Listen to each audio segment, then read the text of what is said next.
네, 인터뷰 진행하기 전에 지금 들어온 속보 하나 전해드리겠습니다. 트럼프 미국 대통령이 백악관에서 코로나19 관련 언론 브리핑을 하다가 경호원들의 경호 속에 퇴장을 하는 일이 있었다고 합니다. 그 이유가 백악관 부지 밖에서 총격이 있었다고 하네요. 근데 뭐 그러니까 별 일은 없었던 것 같고요. 트럼프 대통령은 다시 돌아와서 브리핑을 했다. 이렇게 지금 소식이 전해지고 있고 현재 상황은 통제가 되고 있다. 이렇게 AP통신이 보도를 했습니다. 좀 뒤숭숭한 것 같은데 큰 변고는 없는 것 같고요. 이 점 전해드리면서 자, 오늘 인터뷰 이어가겠습니다. 오늘 인터뷰는 부동산 세금 이야기인데요. 이 최근 정부에서 1주택자 재산세 인하 문제를 언급을 하고 있죠. 어제는 문재인 대통령이 직접 중저가 1주택자 세금 경감 대책을 검토하겠다고 밝혔고요. 홍남기 경제부총리는 오는 10월에 그 구체적인 방안을 발표하겠다 이렇게 일정까지 제시를 했는데 이에 앞서서 지난 주말에 서울 서초구청장 조은희 구청장이 9억 원 이하 1주택자의 재산세를 절반으로 낮추겠다 이렇게 밝힌 바가 있었습니다. 그래서 상당히 화제가 됐었는데요. 자, 이 이야기 지금부터 한번 조은희 서초구청장 연결해서 자세히 들어보도록 하겠습니다. 나와 계시죠, 구청장님? 안녕하세요. 네, 조은입니다. 네. 이 재산세 환급해주는 방안은 언제부터 검토하셨던 거예요? 재산세가 세금 폭탄이 있을 거라는 언론 보도가 있고 나서 네. 6월 말부터 7월에는 하루 평균 10통씩 항의와 하소연하는 주민들의 어허. 문자, 전화가 이어졌습니다. 네. 그때부터 이게 정말 심각하구나 이런 생각을 하면서 네. 검토하기 시작했고요. 예. 또 마침 서초구 의회에서도 공식적으로 재산세 감면을 제안해 왔습니다. 이게 그래서 6.17 7월 대책, 중순부터 했다고 보여지죠. 네. 6.17 대책 이후부터 이제 그 주민들이 좀 항의 이런 게 있었다는 말씀이시네요. 네, 그러면. 네, 네, 그럼 이게 지금 그 중앙정부 같은 경우도 예를 들어서 김현미 국토부 장관 같은 경우는 7월 29일에 네. 10월에 공시가격 현실화 로드맵을 발표할 때 재산세를 인하하는 방안을 발표할 예정이라고 언급한 바가 있었는데 그럼 이것과는 무관하게 서초구청에서 먼저 검토에 들어갔던 거예요? 정리를 하면? 7월 29일이면은 서초구가 먼저 검토를 했던 것 같네요. 음, 정부가 내막적으로는 언제부터 검토하기 시작했는지는 제가 알 수 없습니다만, 네. 네, 제가 이 시점에서 제가 말씀드리고 싶은 거는요. 네. 지금 현장에서는 세금 폭탄, 지금 또 이 폭우로 물폭탄, 또 코로나19로 바이러스 폭탄, 국민과 주민들은 이렇게 고통스러워하고 있는데 네. 또 부동산 3법, 임대차 3법은 정광석화처럼 통과시키면서 어떻게 로드맵 또 세금 감면 감경 문제는 계속 7월 달부터 얘기를 하면서 10월 달에 하겠다는 건지 네. 이것도 좀 이거야말로 정광석화처럼 빨리 기준과 시기를 말씀해 주셔서 국민들의 고통을 조금 덜어주시는 게 어떨까 하는 제안을 드립니다. 아마도 이런 문제 때문 아닐까요? 그래서 이제 그 공시 가격을 그 현실화하게 되면 여기에 연동되는 게 건강보험료라든지 지역가입자, 뭐 네, 국민연금료 이런 것들이 다 연동이 돼 있지 않습니까? 네, 이러다 네. 보니까 아마 이제 실무 검토 작업에 어떤 시간이 필요해서 그런 것 아닌가라는 일단 좀 추정이 되는데 일단 그거는 뭐 추정이고요. 일단 좀 그렇죠. 서초구청 네, 방안에 대해서는 좀 구체적으로 여쭤볼게요. 그러면 구체적으로 네. 재산세 인하를 어떻게 해주겠다라는 건가요? 좀 방안이? 지방세법 111조에 하면은 네. 자치단체장이 조례로 재산세를 50% 범위 내에서 감경할 수 있습니다. 특히 재해 등이 발생했을 때 그렇죠. 네. 그리고 지금 코로나19 상황은 재해 상황이라고 다들 공감하고 계실 거고요. 그리고 사실 2005년도에도요. 서울시의 거의 모든 구청이 세금 폭탄으로 재산세 감면을 한 적도 있습니다. 있었나요? 선례가 있나요? 그렇죠. 예, 그리고 예. 지금 조금 있다가 이해식 의원이 나오시는 걸로 제가 네, 들었는데요. 네. 삼선 구청장을 지내셔서 너무 잘 아실 겁니다. 그러니까요. 한번 그때 강동구도 감면을 했거든요. 그러면 요번에 만약에 감면을 해준다면 감면 사유는 재해 이렇게 이해를 하면 되는 건가요, 구청장님? 그렇죠. 네. 그러면 이게 그러니까 올해 한정에 대한 일회성 감면이라고 보면 되는 건가요? 당연합니다. 음, 내년에 또 재해가 있으면 내년에 네. 또 조례 제정을 해서 감면을 하는 겁니다. 그러면 지금 감면 대상이 되는 기준은 어떻게 설정하고 계세요? 기준은요. 예.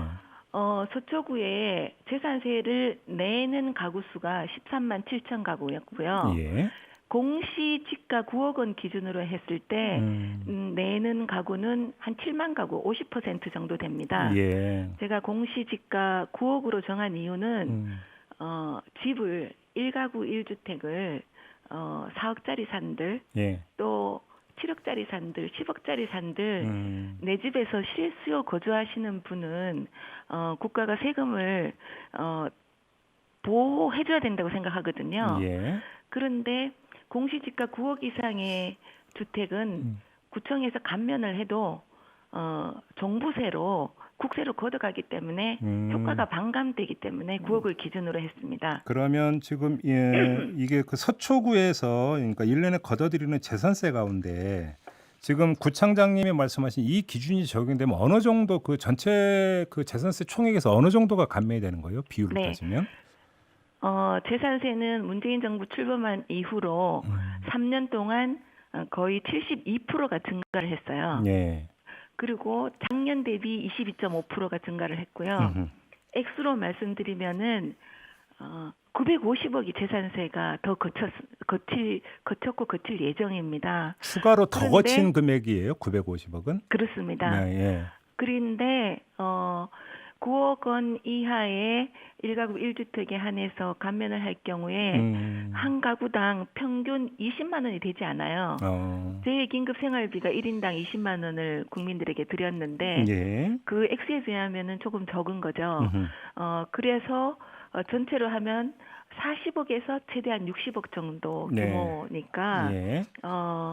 충분히 국민들에게 세금 폭탄으로 너무 고생하신 거 잘 알고 있다. 네. 우리 주민에게 예. 그렇게 그리고 이 서초구가 먼저 시작하면 정부나 다른 지자체도 할 거라는 확신을 갖고 시작을 하는 겁니다. 근데 지금 예를 들어서 그러면 지금 중앙정부 같은 경우는 기준을 5억 내지 6억 원 이하 주택 뭐 이런 식으로 이야기 좀 나오죠. 그 정세균 총리는 5억 내지 6억을 이제 언급을 했는데 네. 만약에 그 기준 그 공시 가격이 달라지게 되면 어떻게 돼요? 그러니까 이게 조정상입니까? 그럼에도 불구하고 서초구는 그대로 9억 이하로 이제 가는 겁니까? 어떤 계획이세요? 저는 일단 정부가요. 네. 대통령께서는 어제 중저가 주택이라 얘기하셨고 예. 홍남기 부총리는 9억 미만 주택이라 얘기하셨고 예. 또 정세균 총리께서는 5억, 6억이라 하셨어요. 네네네. 또 어떤 분은 공시 시가 기준, 공시 가격 기준, 또 어떤 분은 시가 기준으로 네. 이렇게 해서 정부 자체가 기준이 이렇게 중구난방하니까 현장에서는 또 국민들은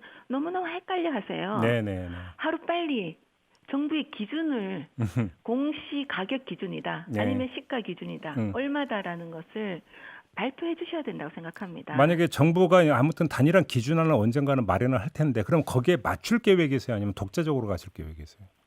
그때는 한번 저희가 그때는 또 정부의 기준을 보고 다시 고민을 해야 될 것 같습니다. 알겠습니다. 그럼 일각에서 근데 좀 요 얘기가 나오더라고요. 이 자치구의 재산세의 절반이 서울 공동세로 운영이 된다면서요. 서초구에서 걷어서 서초구가 다 쓰는 게 아니라. 그게 모르신 분이 참 많으신데요. 네.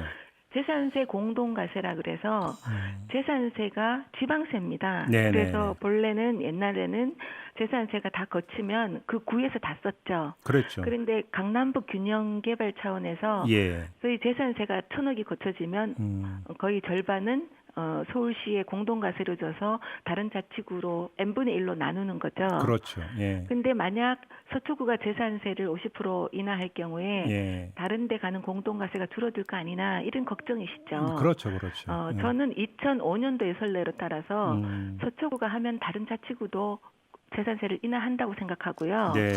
또 이게 정말 국민들이 목말라 하는 부분이기 때문에 정부도 반드시 나설 거라고 생각합니다. 아, 그렇게 보시는 거예요. 예. 그런 점에서 공동과세 문제는 크게 걱정하지 않았고요. 예. 정말 정부도 안 하고 2005년과 달리 아무 구청에서도 안 하면 네. 서초구가 혼자 단행을 해야 되는데 그때는 다른 구의 주민들은 피해가 가지 않게 해야 되겠죠. 네, 네, 네. 혹시 뭐 인접 뭐 강남구라든지 송파구나 이쪽하고도 혹시 좀 얘기 좀 진행을 해 보셨어요?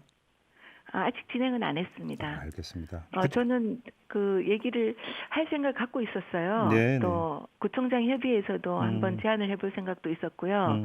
근데 정세균 총리께서 네, 네. 또 인터뷰를 통해서 먼저 얘기하셔서 아, 제가 그 부분은 조금 기다리고 있는 중입니다. 중앙정부 이제 그 기준이 나올 어떻게 때까지. 하시는 건지. 알겠습니다. 네. 마무리하기 전에 다른 질문 하나만 드리고 마무리할게요, 구청장님. 네, 지금 미래통합당 네. 소속이시잖아요. 네. 내년 4월에 서울시장 보궐선거가 치러지는데 네. 그러니까 미래통합당 후보 가운데 한 분이다 이런 이야기가 좀 정치권에서 나오는 것 같아요. 어떤 말씀 주시겠어요?